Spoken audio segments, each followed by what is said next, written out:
Hello दोस्तों, बहुत प्यारा देवी पचरा गीत सुना रही हूँ। गीत कैसे लगेगा कमेंट में जरूर बताइएगा। जय माता दी।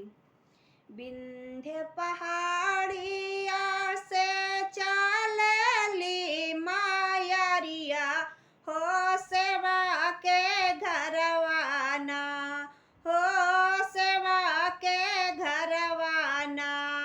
ओढ़े लाला की चुनरिया सेवा के घरवाना। बीच डागरिया मालिन फूलावरिया हो महक लगिना।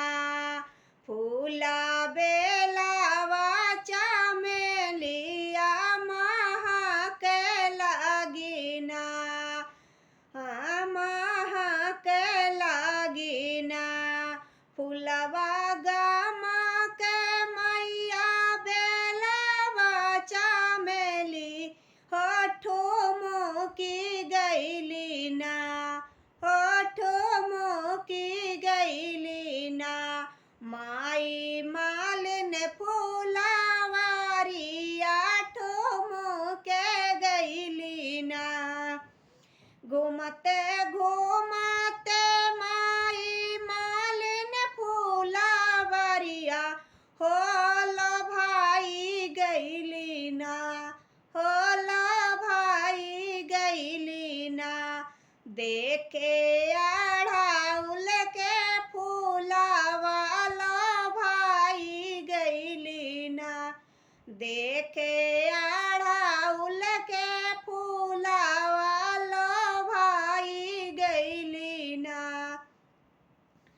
भीतरा बाटू की बाहर मालिनिया बताई देती ना, हो की बताई देती ना।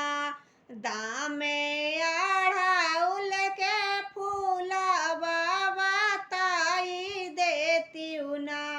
दामे अढ़ाउल के फूलावा बताई देती ना। कहमा से आऊ तिरिया कहमा के जायू हो के करे बाटूना, हो के करे बाटूना। तू ही सुघर जननिया के करे बाटूना। तू सुघर जननिया बताई देती ना। इतनी वचन सुनी बेहसी मायरिया हो कि सोना मालिना, हो कि सोना मालिना।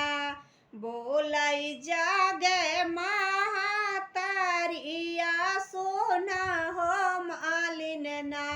बोलाई सारा जागे महातारिया सुना हो मालिना। सुनतई मालिनिया लागी माई की चरनिया दरस दई के ना, हो की दरस दई के ना। माई तारी जिंदगानिया दरस दई के ना। तारी हमारा जिंदगानिया दरस दई के ना।